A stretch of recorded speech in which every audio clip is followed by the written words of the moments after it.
Capítulo 1. La primera gota, de la serie La vela que sangraba cera roja. Nadie recordaba la última vez que aquella vela fue reemplazada. Estaba ahí desde antes que la hermana Lucía llegara al convento. Desde antes que las paredes se agrietaran y que el eco de los rezos sonara más fuerte que las voces mismas. Se decía que había sido traída desde una abadía enterrada por la peste, pero nadie lo comprobó jamás. Y nadie se atrevía a tocarla. Hasta aquella noche. La hermana Lucía temblaba al entrar al confesionario. Había cometido un pecado. No uno de esos pecados que se murmuran con la cabeza baja, sino uno que hacía arder las entrañas cada vez que se pronunciaba en la mente. Pero ella no lo dijo. Inventó otro. Uno pequeño. Uno manejable. Uno presentable ante Dios. He faltado a la humildad, susurró. Juzgué a mi hermana en silencio. El sacerdote, oculto tras la rejilla de madera, asintió con un suspiro cansado. Pero algo cambió. No en el confesionario. En el altar. En la capilla vacía, iluminada solo por la tenue luz de la vela antigua. Una gota gruesa cayó por su costado. No era amarilla ni blanca. Era roja, oscura, espesa, como si la vela sangrara. Lucía, al salir del confesionario, fue la primera en olerlo. No era cera, era hierro. Un olor metálico que se colaba por las fosas nasales y se quedaba ahí, como si el aire hubiera sido testigo de algo prohibido. ¿Huele a sangre?, preguntó una novicia. No digas tonterías, respondió la madre superiora. Pero su voz temblaba. La vela seguía ardiendo. Pero la flama ya no era dorada. Era rojiza, como una llama que había lamido el infierno y había vuelto con secretos que no quería contar. Aún, esa noche, Lucía no durmió. Cada vez que cerraba los ojos, escuchaba un goteo. Plop, plop, plop. Como si la vela supiera. Como si la mentira, por pequeña que fuera, hubiera activado algo antiguo y hambriento.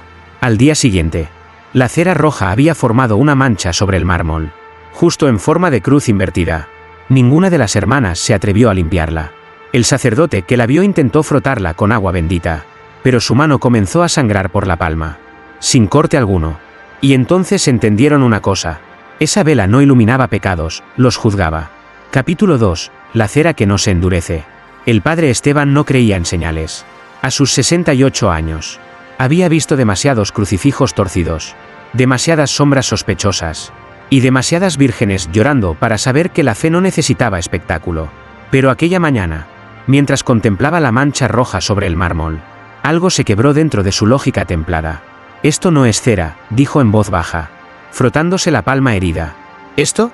Me reconoció, porque la herida seguía sangrando. Pequeña, limpia, pero imposible de cerrar. Como si algo hubiera abierto la carne desde dentro. Intentaron raspar la cera. La hermana Matilde usó una espátula de bronce, y la madre superiora trajo agua bendita hervida. Nada funcionó. La sustancia roja se resistía a endurecerse. Fluía lentamente, como si la vela aún llorara en silencio, incluso estando apagada. ¿Y si no es la vela?, preguntó alguien. ¿Y si es el pecado lo que gotea? La frase quedó flotando como incienso en la capilla vacía. Esa noche, decidieron apagar la vela. Lucía fue la encargada. Se acercó con el rostro blanco como el hábito. Sostuvo la campanilla de cristal con la mano temblorosa y cubrió la llama. SHHHH. El sonido fue distinto. No fue un soplo que muere. Fue un gemido. Uno agudo, rápido, humano. Todas lo oyeron. Pero nadie lo comentó. La vela se apagó. Y sin embargo, siguió sangrando. A la mañana siguiente, el altar estaba cubierto de gotas rojas, como si durante la noche alguien hubiera caminado por el mármol con los pies abiertos en carne viva. Pero no había huellas, solo charcos. Y al centro, la vela, intacta, apagada, pero tibia al tacto, como un corazón que no quiere dejar de latir. El padre Esteban se arrodilló frente a ella, colocó sus dedos sobre la base y murmuró una oración que no estaba en ningún libro sagrado. Una oración que le vino a la mente sin aviso, en una lengua que no hablaba. La vela volvió a encenderse sola. Lucía gritó, y el grito fue replicado por otra voz. Grave, lenta, desde el interior del altar. Uno ha mentido. Uno ha sangrado. Uno más sangrará. Capítulo 3. El altar que rechazó el perdón. El padre Esteban intentó negar lo que había escuchado. Intentó convencerse de que había sido un eco. Una alucinación por el ayuno. Una broma cruel del subconsciente. Pero la verdad ardía frente a él. La vela seguía encendida, aunque nadie la había tocado. Y el altar estaba agrietado. Una línea fina, roja y profunda, Recorría el mármol desde la base de la vela hasta la cruz clavada en el centro del altar, como una herida abierta, como si el altar hubiera decidido no callar más. Esto no puede seguir, dijo la Madre Superiora. El demonio está entre nosotros. ¿Y si no es el demonio?, preguntó la hermana Lucía, con los labios resecos. ¿Y si es Dios mismo? El silencio fue peor que una bofetada. Esa tarde, decidieron hacer una misa especial de purificación, solo para las hermanas y el padre Esteban. Nadie más debía enterarse. Sellaron las puertas de la capilla, cubrieron las ventanas con tela negra, y colocaron incienso por cada rincón. Pero la vela, la dejaron ahí, encendida, desafiando. El padre comenzó la ceremonia. En el nombre del Padre, del Hijo y del Espíritu. Crack. La cruz sobre el altar se torció. Lentamente, con un chirrido que heló la sangre. La línea del mármol se abrió un poco más, como si respirara. Del interior brotó más cera roja, ahora más espesa, más oscura. Pero había algo diferente, olía a carne quemada. Las monjas cayeron de rodillas, algunas llorando, otras rezando con desesperación. El padre Esteban siguió. Gritaba las oraciones, tratando de imponerse al caos. Esta casa es santa. Este altar fue consagrado por el poder del cielo. Las velas del altar explotaron una a una, como si una fuerza invisible las despreciara. Solo la vela roja quedó intacta, y su flama creció, altísima, desafiando el techo, bailando al ritmo de algo que no era humano. Y entonces se escuchó de nuevo. El perdón no llega cuando se miente ante lo sagrado. La voz surgió de la grieta. La hermana Matilde, la más anciana, se desmayó, cayó sobre el mármol, y al tocar la cera, su piel comenzó a burbujear, como si hubiera tocado ácido. Gritó, un grito que no era de este mundo. El padre Esteban, temblando, se arrodilló, y la flama se inclinó hacia él, como si lo observara, como si esperara. ¿Confesarás tú también? Capítulo 4, el segundo pecado. Nadie durmió esa noche. La hermana Matilde fue trasladada a la enfermería. Su piel, donde había tocado la cera, no solo estaba quemada, estaba marcada, con letras que nadie reconocía, escritas en espiral, como un lenguaje olvidado por los hombres, pero no por Dios. El padre Esteban pasó horas encerrado en su celda, mirando sus propias manos. Le temblaban, no por miedo, sino por culpa, una culpa que había arrastrado durante años bajo el disfraz de obediencia y silencio. Él conocía ese altar, y sabía que esa vela no era nueva. En 1983, él mismo había participado en su traslado. Un monasterio en el norte había sido cerrado por causas estructurales. Pero todos sabían la verdad: 4 monjas desaparecidas, un abad que se arrojó desde el campanario, y una vela que ardía sin cesar durante 77 días. Esa misma vela. Esteban no habló entonces. No lo hizo cuando la trajeron. Y tampoco lo hizo cuando Matilde gritó su nombre en medio del delirio. Horas atrás, con los ojos en blanco. Esteban mintió. Él también mintió. Y lo había hecho, porque él también había confesado una versión falsa. Había dicho que deseó, que dudó, que se sintió débil. Pero no dijo que había tocado a una novicia. Que después del incidente, fue enviada lejos, muy lejos. Y que, según supo después, nunca llegó. Él había asesinado la inocencia, con manos suaves y palabras santas. Y lo había sellado bajo tierra, con rosarios como cadenas. Al amanecer, decidió confesar de verdad. Entró solo a la capilla. La vela seguía encendida, más viva que nunca. El altar, agrietado. La cruz torcida. El aire olía a sangre y mirra. Se arrodilló, bajó la cabeza y murmuró: yo toqué lo que no debía. Amé con violencia, y callé el castigo. Mi pecado tiene nombre. La vela parpadeó. La flama se inclinó hacia él. Y entonces, por primera vez desde su llegada, la cera se endureció. Una costra negra cubrió la grieta. El altar dejó de sangrar. La cruz se enderezó sola. Todo parecía perdonado. Pero solo duró 3 segundos. Porque en ese instante, una segunda vela, que nunca había estado ahí, comenzó a arder al lado de la primera. Y de su base, cayó una gota de cera roja. Capítulo 5, el exorcismo silenciado. El rumor llegó al obispado al tercer día: una vela que sangra, un altar que se abre, un sacerdote que confiesa demasiado tarde. El Vaticano no respondió con palabras, sino con algo más frío: un exorcista. El padre Mauro llegó sin sotana, sin maleta, sin cruz, solo con un cuaderno viejo y una mirada que no parpadeaba. No vengo a liberar al convento, dijo al llegar. Vengo a saber si ya es demasiado tarde. La Madre Superiora intentó explicarle lo ocurrido. Él no escuchó. Solo pidió estar solo con la vela. Cierren las puertas. Nadie entra. Nadie sale. La capilla quedó en penumbra. El padre Mauro se arrodilló frente a las dos velas, la original, sangrante, y la nueva, más delgada, con llama azulada. Ambas ardían en silencio, como guardianas de un juicio que aún no había comenzado. Habla, susurró Mauro. En el nombre de lo alto, dime qué habita aquí. Nada. Solo el chisporroteo suave de la cera al caer. Entonces, el exorcista sacó una hoja del cuaderno. No era una oración común. Era un texto en latín antiguo, tachado y reescrito muchas veces, como si el propio papel hubiera dudado de su contenido. Y lo recitó: lo que arde sin cesar no es fuego, es memoria. Lo que sangra sin herida, es verdad no dicha. En ese momento, la flama de la vela original se apagó bruscamente, como si alguien la hubiese sofocado con una orden. La cera se congeló en seco, dejando un último hilo colgante como lágrima suspendida. Pero la segunda vela creció, su llama se triplicó en tamaño. Comenzó a emitir un sonido hueco, como un lamento ahogado bajo agua, y la capilla entera tembló. ¿Qué es lo que ocultas?, gritó Mauro. Y entonces se oyó la voz. No desde la vela, no desde el altar, desde las paredes. No es el demonio lo que encendió esta llama. Fue el silencio de los santos. Las piedras comenzaron a sudar. Literalmente, pequeñas gotas rojas resbalaban por las paredes, formando frases que desaparecían antes de poder ser leídas. Mauro corrió hacia la puerta, pero estaba sellada desde dentro. Y luego, vio lo imposible: una tercera vela encendiéndose sola, en el lugar exacto donde, años atrás, una novicia fue enterrada en secreto. El exorcista cayó de rodillas, no ante el demonio, sino ante la certeza de que lo que ardía ahí no venía del infierno, venía del cielo. Hastiado. Capítulo 6. La vela que susurraba nombres. La tercera vela ardía como si llevara siglos esperando su turno. Su flama no bailaba, se mantenía erguida, recta, como una lengua de juicio eterno. El padre Mauro, aún de rodillas, observaba cómo el aire a su alrededor comenzaba a temblar, como si las paredes de la capilla respiraran con esfuerzo. Y entonces lo escuchó. Un murmullo. Primero apenas un roce en el oído, como una corriente de viento atravesando una reja oxidada.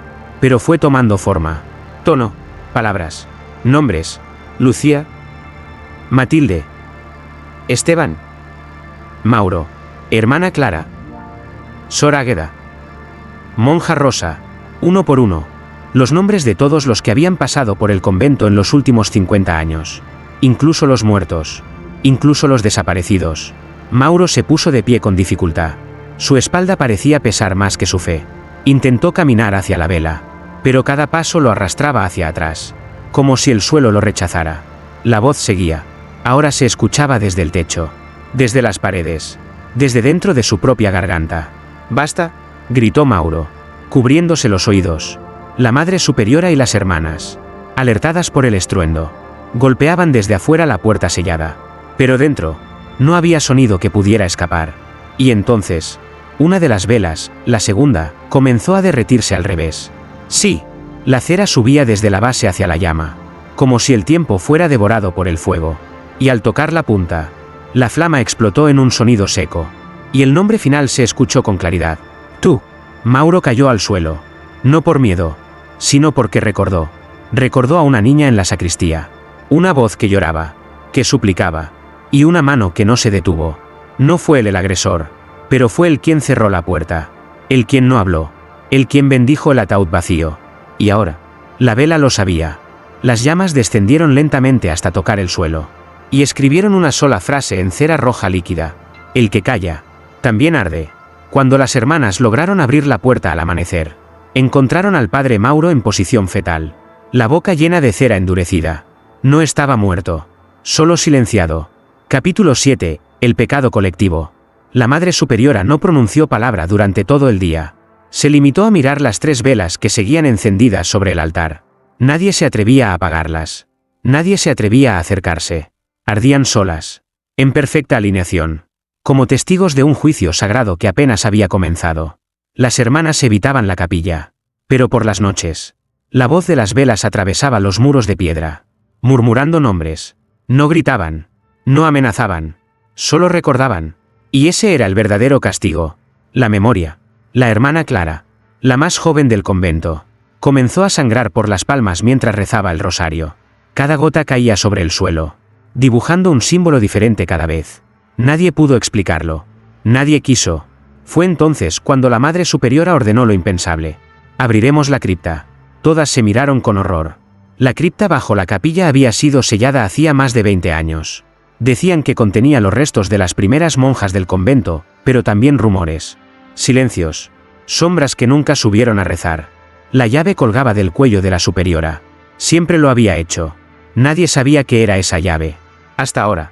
Bajaron con antorchas. Las velas. Allá arriba. Parpadearon violentamente cuando se abrió el portón oxidado. El aire estaba podrido de historia. Y culpa. Al fondo. Encontraron 6 ataúdes. Todos sin nombre. Todos sin fecha. Uno de ellos. Más pequeño que los demás. Lucía se acercó. Acarició la madera. La tapa crujió. Y dentro. No había huesos. Había una túnica blanca. Aún limpia. Aún perfumada con incienso. Como si quien la había usado nunca llegó a morir. En la pared. Alguien había escrito con cera endurecida. No fue una. Fuimos todas. La Madre Superiora cayó de rodillas. Comenzó a llorar. No de miedo, sino de reconocimiento. Nosotras sabíamos, susurró. Hace años, cuando Sor Magdalena desapareció, no preguntamos. No buscamos. Solo rezamos. Para olvidar. Y la culpa colectiva. Ese rezo mudo de conveniencia. Había encontrado voz en las llamas. En ese instante. Las 3 velas del altar se apagaron al mismo tiempo. Pero no fue liberación. Fue transición. Porque en medio de la cripta, una nueva vela encendió su fuego sin que nadie la tocara. Capítulo 8. La monja que dormía junto a la vela. La hermana Clara no volvió a hablar después de bajar a la cripta. No gritó. No lloró. Solo se quedó en silencio. Como si su alma se hubiera quedado atrapada entre los muros húmedos de aquel subsuelo maldito. Esa noche, cuando todos dormían, Clara se levantó de su lecho. Descalza, con el rosario aún enredado en los dedos. Caminó sola por el claustro. Con los ojos abiertos pero vacíos. Subió a la capilla sin que nadie la viera. Aunque todos sintieran un escalofrío pasar bajo sus puertas. Y allí, en el altar ahora cubierto de sombras, la nueva vela, la 4ª, ardía sin moverse. Como si supiera que alguien venía. Clara se acostó a su lado. Literalmente. Se tumbó en el mármol frío, apoyando la mejilla a escasos centímetros de la base de la vela. Cerró los ojos y escuchó. No era el crepitar normal del fuego. Era un murmullo constante. Como si las llamas narraran secretos olvidados. Como si cada lengua de fuego fuera un recuerdo aún vivo. Clara sonrió. Apenas. Y comenzó a hablarles. Susurros. Oraciones. Confesiones que no eran suyas. Historias que no podía conocer. Al amanecer, la encontraron allí. Dormida. La vela aún encendida. Su túnica empapada de sudor y cera derretida. Cuando la Madre Superiora intentó tocarla, Clara abrió los ojos bruscamente y dijo algo que hizo a todas retroceder. Ella no murió. Solo la encerraron en una vela. El silencio fue total. Nadie entendía, pero todas temblaban. Esa tarde, Clara volvió a la capilla. Nadie se lo impidió. Era como si algo más guiara sus pasos. Se sentó junto a la vela como quien visita a un familiar enfermo. Y ahí permaneció. Horas. Días. Comía poco. Dormía poco. Pero hablaba en sueños. Murmuraba nombres antiguos. Detalles que solo Sor Magdalena podía conocer. Y fue entonces cuando la duda se volvió certeza. ¿Es ella?, preguntó una novicia. No, respondió la Madre Superiora, con voz apagada. Pero ella la escucha. Clara se convirtió en un canal. Un eco. Un testigo. Y cada noche, la vela le dictaba una nueva historia. Un nuevo crimen silenciado. Un nuevo nombre olvidado. Y Clara lo escribía todo en las paredes de la capilla. Con cera roja. Con los dedos ensangrentados. Capítulo 9. El visitante sin reflejo. La capilla se había transformado en un santuario vivo. Pero no de fe, sino de memorias sangrantes. Las paredes susurraban en la noche. Las velas. Ahora 5. Ardían en sincronía como órganos latiendo en una misma conciencia. Y en el centro de todo, la hermana Clara, sentada sobre el mármol, anotaba sin cesar los nombres y secretos que solo el fuego parecía recordar. Hasta que una noche, justo antes de la medianoche, la puerta del convento fue golpeada 3 veces. La Madre Superiora, aún despierta, sintió como el aire se volvió denso. Nadie debía llegar a esas horas. Nadie subía hasta ese lugar sin anunciarse. Sin embargo, allí estaba él. Un hombre vestido completamente de negro, con una sotana antigua, deshilachada por los bordes. Su rostro era inexpresivo, la piel tan pálida como la cera. Lo dejó entrar, contra todo instinto.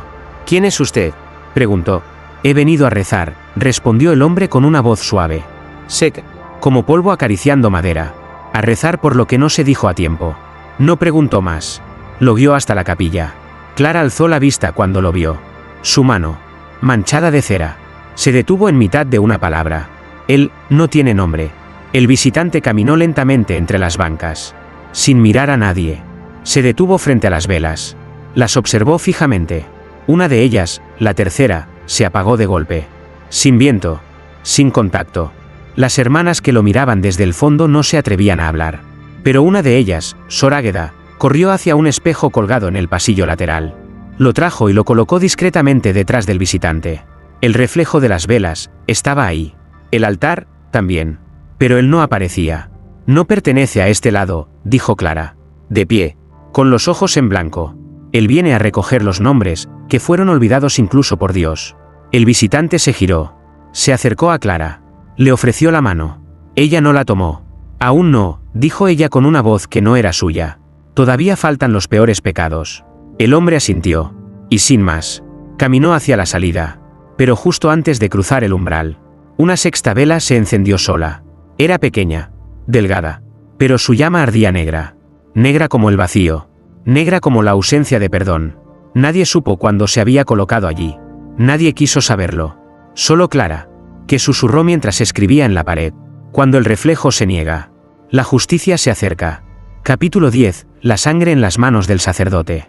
El padre Esteban no había vuelto a subir al altar desde la noche de su confesión. Decía que rezaba en su celda, que meditaba, que ayunaba.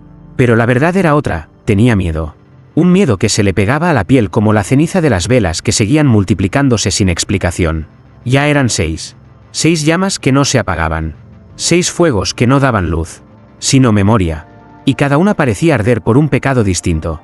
Pero esa noche, una nueva vela apareció frente a su puerta. Pequeña, con una llama apenas visible. Esteban intentó ignorarla. «No la toques», le advirtió Sor Clara desde el pasillo, sin mirarlo directamente. «Si te acercas, sabrás cosas que no estás listo para recordar». Pero ya era tarde. La vela chisporroteó. Una gota cayó. No era cera roja como las demás. Era sangre. Y cayó justo sobre la alfombra, revelando algo que había estado oculto por años. Una mancha. Esteban se arrodilló. Frotó la tela con la mano. Pero no desapareció. Al contrario, su palma comenzó a calentarse, a arder. Y entonces la vio. No en la alfombra, ni en la vela. En su propia mente. La imagen de una joven llorando, con la boca tapada por su mano enguantada. Un acto que juró nunca recordar. Una violencia que enterró bajo 100 padrenuestros. Sor Irene había llegado al convento con solo 17 años. Inocente, obediente. Una noche, lo vio llorar en la capilla. Se acercó para consolarlo. Y él se quebró. Pero no de dolor, sino de deseo. Y lo que vino después, lo llamó un momento de debilidad. Ella nunca volvió a hablar. Y pocos meses después, fue encontrada muerta al pie del campanario. Un accidente, dijeron. Él mismo ofició la misa de cuerpo presente. Él mismo limpió su sangre del mármol. Pero no toda, porque ahora, su mano volvía a estar cubierta de sangre. ¿Literal? ¿Real? Las hermanas gritaron al verlo salir de su celda con la palma goteando. Intentó explicar. No pudo. Clara, firme, lo esperó en la capilla, junto a la sexta vela.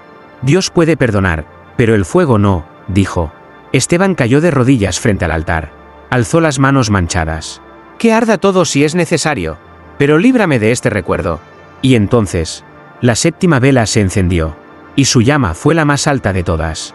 Capítulo 11. La confesión que hizo temblar la tierra. Esa madrugada, las campanas del convento repicaron solas. 3 veces. Lentas, profundas, como si cada tañido abriera una grieta en el cielo. Las hermanas salieron de sus celdas, desorientadas, envueltas en hábitos a medio vestir. La capilla estaba encendida como si fuera mediodía, pero sin sol. Era la luz de las 7 velas, y de la octava, que acababa de prenderse. Una llama blanca, pura, silenciosa, fría como el mármol, pero viva, como si no juzgara. si no esperara. Y frente a ella, el padre Esteban, de pie. El hombre que durante décadas predicó sin mancharse, ahora sangraba por las plantas de los pies, dejando huellas rojas desde su celda hasta el altar.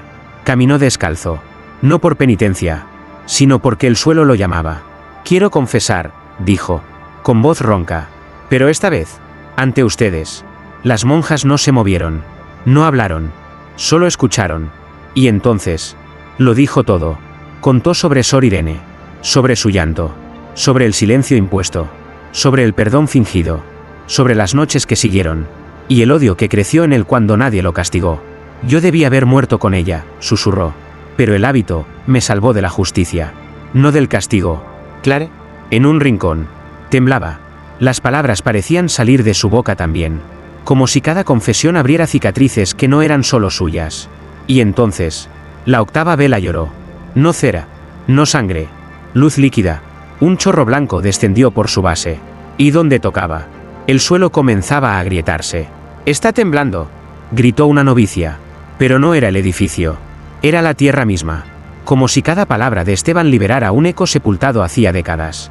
El altar crujió, las imágenes de los santos cayeron una a una de sus nichos. Las paredes comenzaron a llorar agua, no roja, no negra, agua bendita, como si el propio templo supiera que había llegado el momento de limpiarse, de castigar. Esteban extendió los brazos. Aceptó el juicio. Y la octava vela se apagó. Sola, el temblor cesó. Y en medio del silencio, sobre el altar roto, se escribió una sola frase. No con cera, con luz. La verdad es el primer milagro. Capítulo 12. El incendio que no consumió nada. El amanecer llegó con un silencio irreal.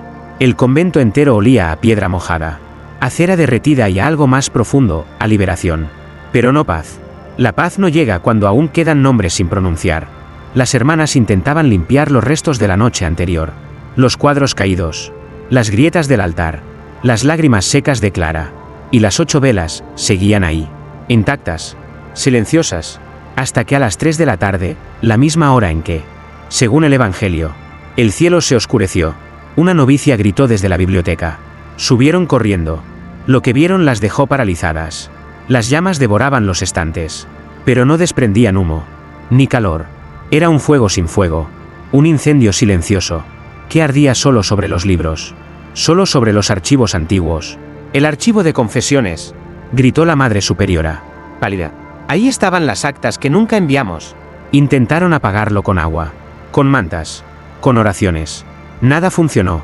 Los libros se abrían solos y ardían por las páginas más ocultas, por las que contenían nombres, fechas, falsas absoluciones. Clare, desde el umbral, no se movía, solo miraba, con los ojos vidriosos. «No es un castigo», dijo con voz débil, «es una limpieza». Y mientras el incendio continuaba, el resto del convento permanecía intacto. Las paredes no ardían, las cortinas no se quemaban, las velas no se movían, solo los documentos, solo las palabras que fingieron ser verdad. Una de las hermanas, vencida por la culpa, cayó de rodillas. «Yo firmé una de esas actas». Yo encubrí a un sacerdote que no terminó la frase. Las llamas la envolvieron, pero no quemaron su piel, solo su hábito. Cuando se levantó, temblando, estaba desnuda, cubierta apenas por la ceniza, y en su espalda, como si hubiera sido escrita por el fuego, una frase: «Ahora puedes empezar de nuevo». El fuego se extinguió por sí solo minutos después. Ni una hoja sobrevivió, ni un solo registro falso quedó. Solo Clara, que apuntó en la pared con sus dedos ensangrentados. Lo que arde sin consumir, revela lo que debía arder primero. Capítulo 13. La misa de los que no están. Serie: la vela que sangraba cera roja. El fuego se había extinguido. Las paredes ya no lloraban. Pero el silencio se volvió más espeso que nunca. Como si el convento respirara en espera de algo inevitable. Como si alguien estuviera por volver. La Madre Superiora ordenó preparar una misa.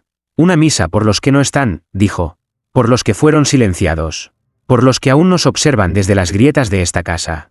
El altar, aún agrietado, fue cubierto con una tela blanca. Las velas, ahora 9, fueron alineadas como una fila de testigos mudos. Clare, que ya no hablaba ni escribía, solo asistió como un cuerpo presente. Pero su mirada ya no era suya. La capilla se llenó. Todas las hermanas asistieron, incluso las más ancianas. incluso las que nunca bajaban de sus celdas. Y cuando el padre Esteban, vestido de negro, sin mitra, sin cruz, subió al altar, ocurrió lo impensable. Se escucharon pasos, lentos, huecos, inconfundibles. Tac, tac, tac. Venían desde el pasillo de piedra, desde la cripta, desde abajo. Las hermanas giraron sus cabezas, pero no vieron a nadie. Solo sombra, y frío, y una presencia. La misa comenzó. Esta ceremonia, dijo Esteban con voz temblorosa, es por los que fueron negados, por los que partieron sin justicia, por los que aún esperan, bajo nuestros pies.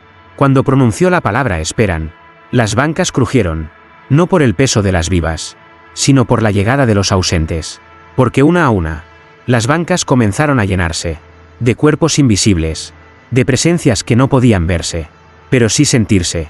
El aire se volvió denso, la respiración se volvió difícil, y entonces, Clara se levantó, caminó al centro de la capilla, abrió la boca por primera vez en días, y en una voz que no era la suya, empezó a cantar, un himno olvidado, uno que ninguna hermana reconocía, pero que todas, sin saber por qué, comenzaron a repetir en susurros, un canto fúnebre, un canto sagrado, un canto que no era para los vivos. Las velas parpadearon, la tela blanca cayó del altar, y en la grieta del mármol brotaron pequeñas flores rojas, silenciosas, frágiles, como si la tierra hubiera aceptado la confesión final. Y cuando terminó la misa, las sombras se fueron, sin ruido, sin despedida, solo quedó el eco de los pasos, desvaneciéndose, y una frase, escrita por nadie, apareció en la pared del fondo. Los muertos no quieren venganza, solo memoria. Capítulo 14, la verdad que ardió en silencio. Nadie habló durante 3 días. Después de la misa, las hermanas se movían como si el aire pesara el doble. Dormían poco, comían menos, y cuando rezaban, lo hacían con los ojos abiertos, como si temieran que el amén pudiera despertar algo que aún dormía bajo la piedra. Las velas seguían allí, 9, cada una con una llama diferente, algunas altas, otras temblorosas, pero todas, vivas. Y entonces, en la madrugada del 4.º día, la 10ª vela apareció. No estaba en el altar, ni en el pasillo, ni en la cripta. Estaba en la celda de la Madre Superiora, encendida, sobre su escritorio, junto a un sobresellado con cera negra. Ella no gritó, no se inmutó, solo lo entendió. Abrió el sobre con manos temblorosas. Dentro, una sola hoja. Tú sabías. Tú hiciste silencio. Tú encendiste esta historia. La vela no goteaba cera. Goteaba palabras. Una por una. Sobre el escritorio, comenzaron a formarse letras como escritas por fuego invisible. Magdalena no cayó. Tú la empujaste. La Madre Superiora cayó de rodillas. Fue un accidente, susurró. Fue un momento de ira. Ella amenazó con hablar, con destruir todo, pero el fuego no respondió. Solo ardió más fuerte. El suelo de su celda comenzó a agrietarse. No con violencia, con resignación. Como si el edificio entero supiera que el alma más antigua del pecado era ella. Esa mañana, las hermanas la encontraron en posición fetal, frente a la vela aún encendida. No estaba muerta, solo callada, con la lengua pegada al paladar, literalmente, como si el fuego le hubiera sellado la boca desde dentro. En su mano, apretaba el crucifijo que siempre llevaba al cuello, pero ahora, estaba invertido. La 10ª vela fue llevada a la capilla por Sor Clara. La colocó en el centro del altar, sola. Las demás velas se apagaron, una a una. Solo esa quedó ardiendo. Alta, silenciosa, definitiva. Y Clara, al verla, escribió con sangre en la pared final. Toda historia tiene un origen. Y toda llama, una mano que la encendió. Capítulo 15, la última lágrima de cera. Era la única luz que quedaba. Una sola vela, encendida en el centro del altar. Una llama alta, serena, que no parpadeaba, como si supiera que nada ni nadie podría apagarla ya. Las demás se habían consumido sin dejar restos. Ni cera, ni humo, ni olor. Solo memoria. Sor Clara permanecía sentada en primera fila, con las manos vendadas y la mirada perdida. No había vuelto a hablar desde que escribió la última frase. Pero escuchaba. Escuchaba el crujido de las paredes, los suspiros atrapados en los vitrales, el susurro tenue que aún salía del mármol del altar. Y esa noche, la vela lloró. Una única gota descendió por su cuerpo. No era roja, no era blanca, era transparente, como una lágrima. La Madre Superiora seguía encerrada en su celda. atrapada en un silencio impuesto. Nadie se atrevía a mirarla a los ojos, pero todas sabían que el juicio ya había sido pronunciado. El padre Esteban había dejado la sotana, no porque quisiera, sino porque ya no le pertenecía. Las hermanas se reunieron por última vez en la capilla, sin que nadie las convocara. El aire era distinto, más liviano, como si el edificio, tras tanto dolor, por fin respirara con libertad. Y entonces, la vela comenzó a apagarse, no de golpe, sino como una exhalación lenta, como si el fuego, al final, también pudiera descansar. Cuando la última chispa desapareció, algo cayó al suelo, un objeto pequeño, redondo, negro, un ojo de vidrio. La Madre Superiora usaba uno. Clara se acercó, lo recogió, y lo colocó sobre el altar. Ya está, dijo, por fin, la primera palabra después de tantas noches. Las hermanas la miraron. ¿Qué está?, preguntó una. Clara levantó la vista, y por primera vez en mucho tiempo, sonrió. La historia ya se contó completa. En ese instante, la capilla entera se iluminó con una luz natural. El primer amanecer verdadero desde que todo comenzó. Las grietas desaparecieron. Las manchas se secaron. Las velas se disolvieron en el aire. Y en la pared donde antes se escribían confesiones, solo quedó una frase final, escrita en cera seca. Donde arde la verdad, renace la fe. Epílogo, la llama que nunca debió encenderse. Han pasado 6 meses desde la última lágrima de cera. El convento fue cerrado. El Vaticano lo declaró espacio de silencio perpetuo. Nadie entra. Nadie pregunta. Nadie quiere volver a escuchar el nombre de las velas que sangraban. Las hermanas fueron trasladadas. Algunas nunca volvieron a hablar. Otras desaparecieron sin dejar rastro. Clara fue internada en un monasterio en el sur, silenciosa, tranquila, hasta que una noche encendió una vela sin razón y dijo: ella aún respira. Nadie entendió, nadie, excepto la niña, porque mientras los documentos eran trasladados al archivo central del Vaticano, un joven sacerdote novato revisaba una caja sellada con cera antigua. La abrió por curiosidad.